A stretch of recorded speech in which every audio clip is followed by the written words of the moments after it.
with you all. And this season we'll be talking about more about protected areas, research and monitoring activities, and climate smart farming practices across the Maya Golden landscape here in southern Belize. This season we will have a series of educational episodes for you, and along each episode we will have a Q&A session where you will have the opportunity to win grand prizes. Also, if you take part of our survey in the link, share and comment what you know about the topic, you will enter a grand raffle for more giveaways. So with that, let's start. And today we will be talking about camera traps. Camera traps is a scientific survey method. And today we'll be talking more about it, understanding how camera traps came about, and where we are studying and deploying these camera traps. And for that, we have our experts in the field today. And we have Mr. Florentino Chiac, which is Yashe Wildlife Officer. And he will be talking and sharing with us more about camera traps. And also we have Mr. Anignazio Makin, which is one of our parabiologists in the field. He is also the Research and Monitoring Unit team leader here at Yashe. So, Mr. Chiac, thank you for coming to the show. Hello everyone, thank you Sayuri for that. It's a pleasure to be here to share about the camera trap monitoring effort that Yashe conducts for the past years and that is presently being conducted here in the Maya Golden landscape. So, camera traps, Mr. Chiac. How did camera traps came about in the scientific area to be like a method of survey? Well, camera trap, this is a camera trap. It's a remotely triggered camera that whenever it detects motion or movement, it usually captures an image or a video depending on how you program the camera. So it could take both videos and photos. So this is a tool that is used widely across Belize and beyond for wildlife monitoring because it's a non-invasive method and also to monitor cryptic species and also support long-term monitoring effort. Yeah. Many studies have demonstrated how wildlife have ecosystem function and services in the forest through the use of camera traps. Yashe wildlife monitoring effort help us understand how protected areas act as habitat by safeguarding biodiversity and ecosystem services, and monitoring within farmlands also help us understand how these fragmented landscape, inclusive of agriculture and forest patches, helps to provide forest connectivity to support the movement of wildlife. Yes.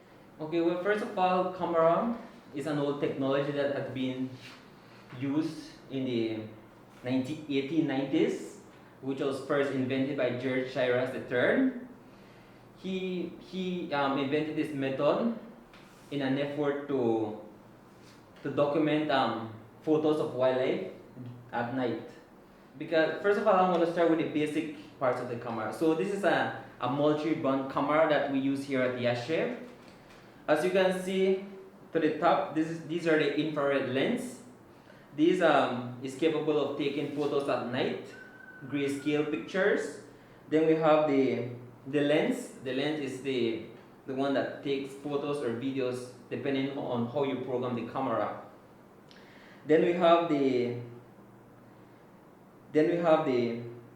PRI sensor, which is it detects movement or motion whenever anything that passes in front of the camera, it captures the photos. Okay.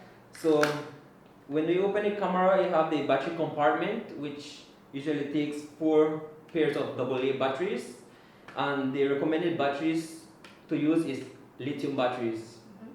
Then this is the LCD screen, and we have the menu and the up and down options, and that's where you program your camera depending on the research question that you want to answer.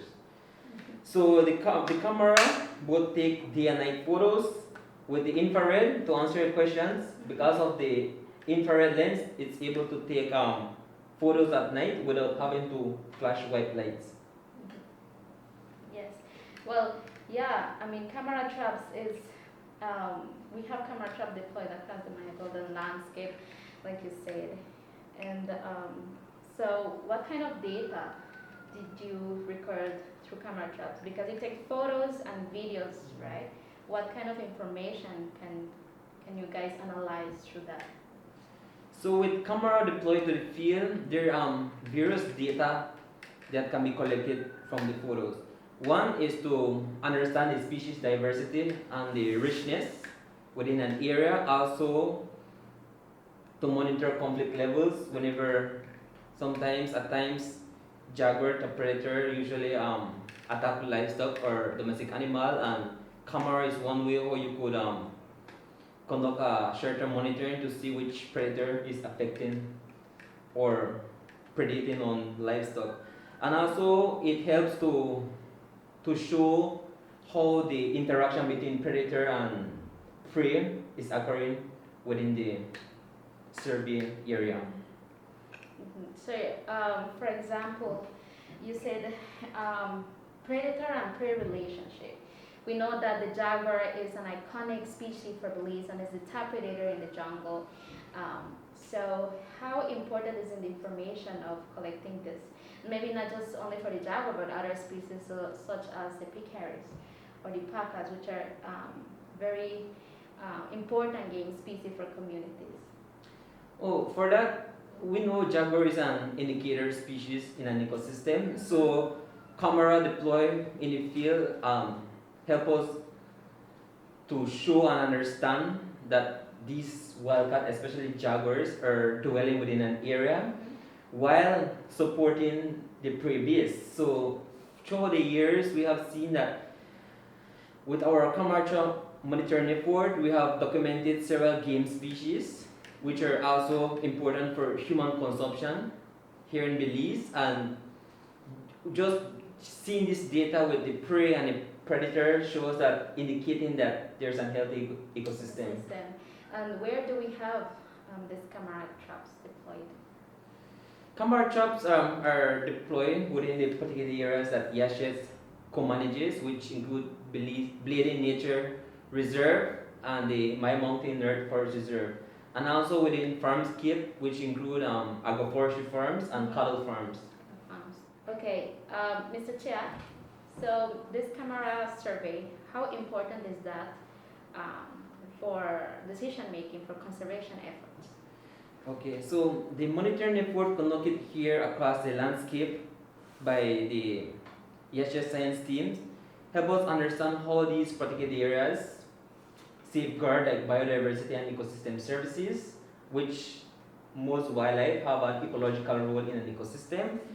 And monitoring farmlands help us to also see the different species dwelling in the fragmented landscape.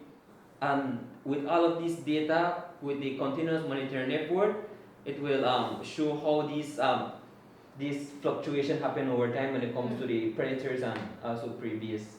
Yes. And it will actually help when it comes to influencing policy or whenever there's a need for future management intervention when it comes to these wildlife. Right. Yes. You mentioned, this is something interesting you mentioned about having agroforestry farms and cattle farms involved on these camera trap surveys to monitor wildlife. As have been across Belize, and I know that IASHE is one of pioneers involving communities through citizen science. How that initiative came about? Well, it started with a few farmers, but IASHE wanted to expand outside their area of interest. So they recruited 18 agroforestry firms throughout the landscape of 10 communities within the MGL. So the idea behind it is to just to see how what are the different species that are dwelling in a landscape that are fragmented with agriculture and community settlements. So that's why in 2020, that's where the monitoring started, just to see how the different species vary across the landscape.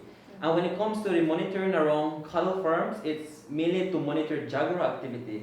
We know jaguars tend to sometimes prey on livestock, and the cattle farms that are under monitoring shows that jaguar do dwell in the shared landscape where agriculture.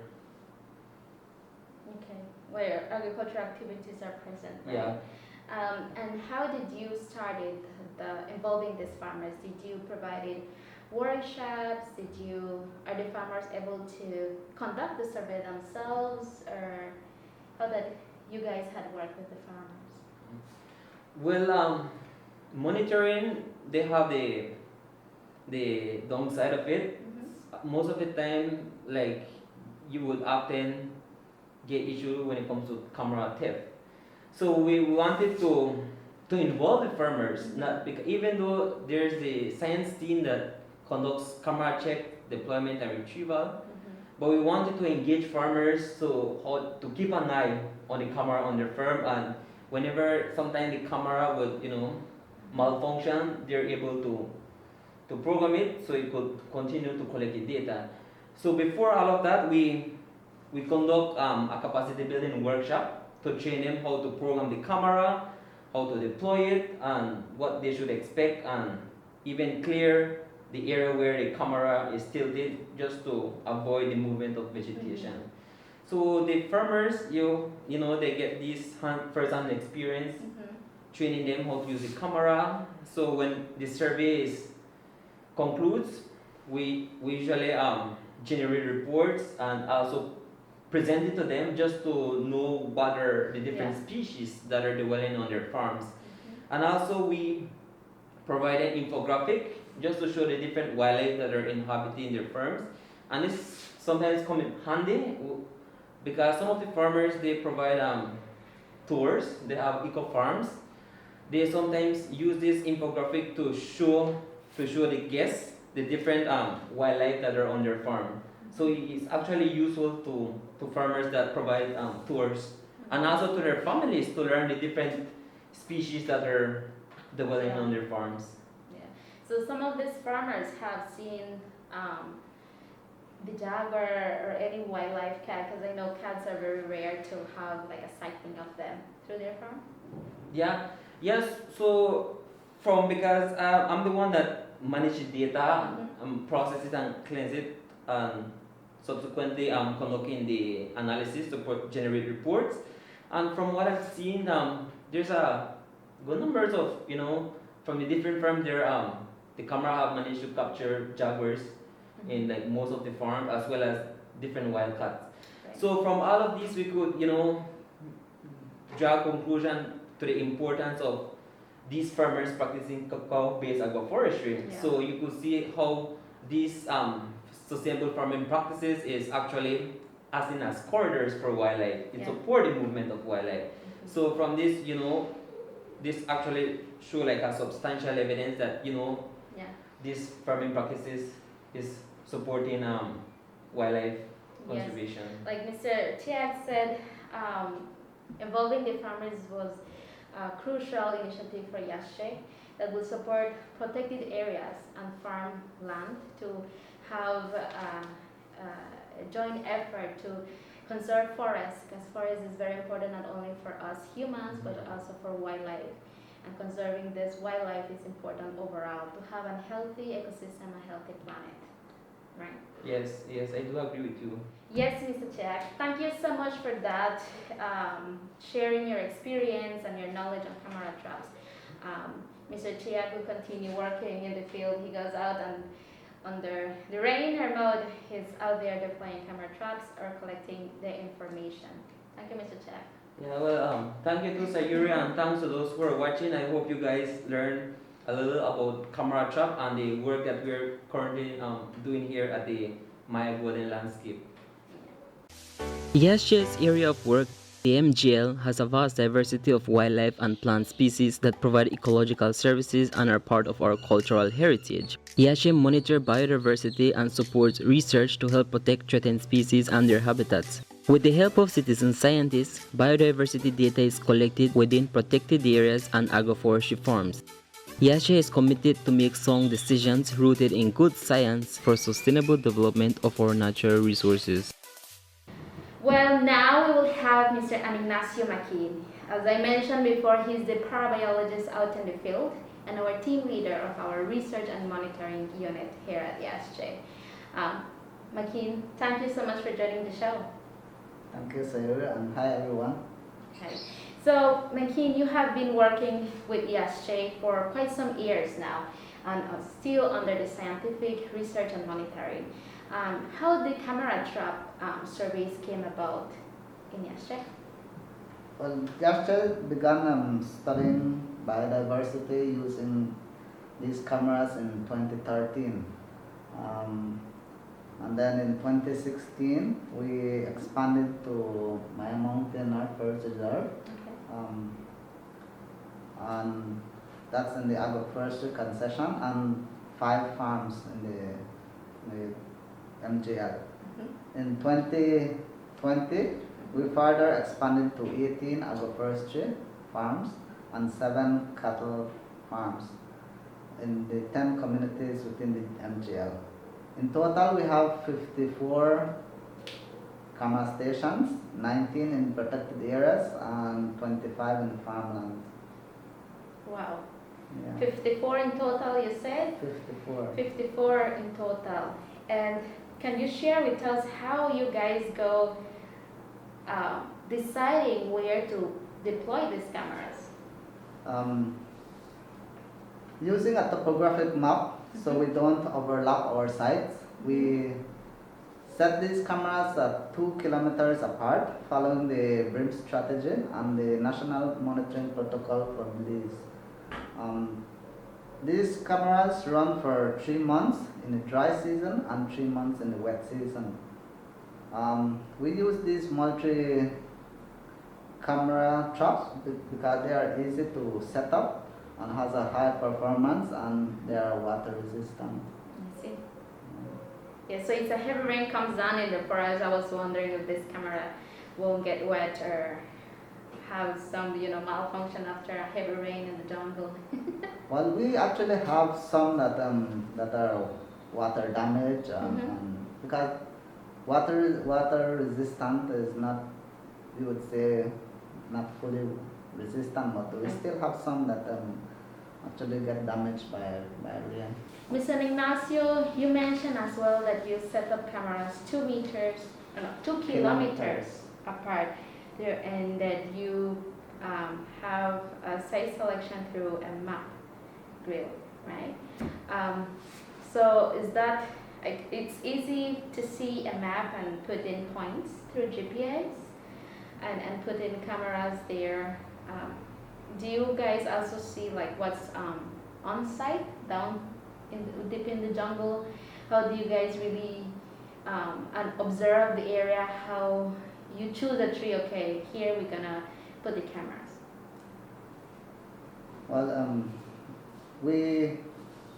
when we reach to our site, we look for a likely spot where we will see wildlife activities. Say maybe you have feeding spots or trails of these animals, especially tapir or red bucket deer, all these wildlife. You will see tracks, maybe some trails that pass within this forest. That's where we set our cameras. We choose the straight trees that we will find.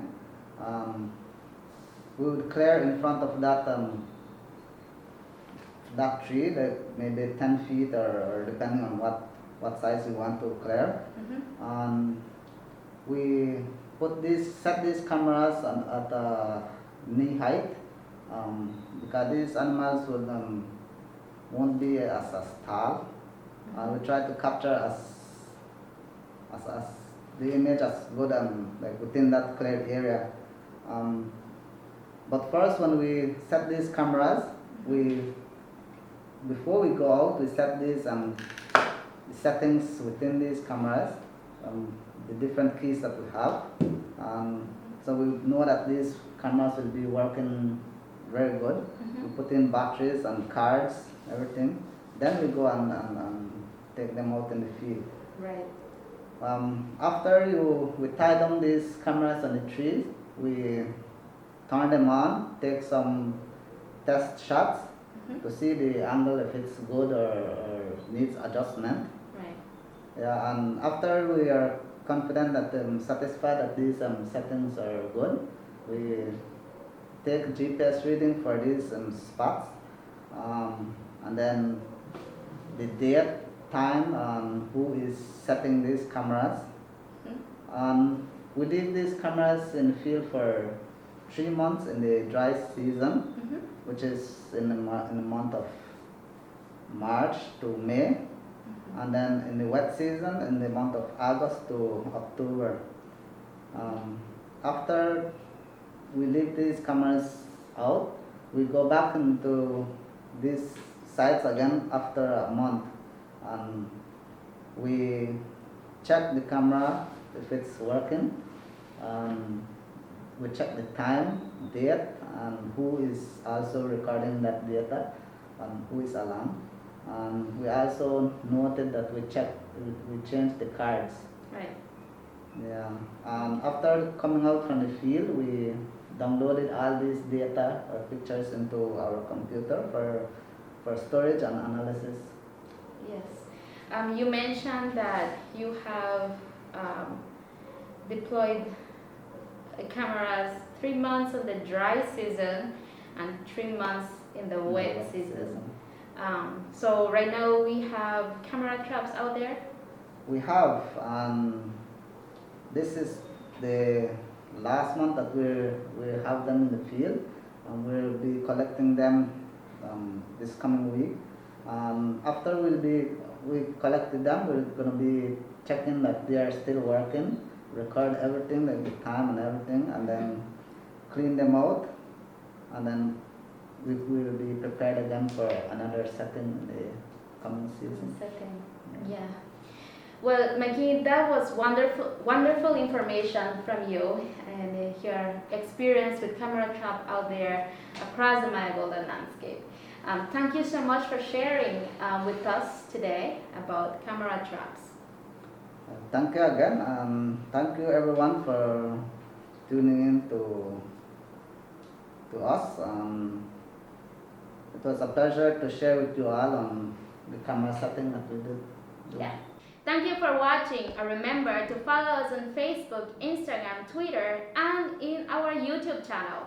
So with that, bye!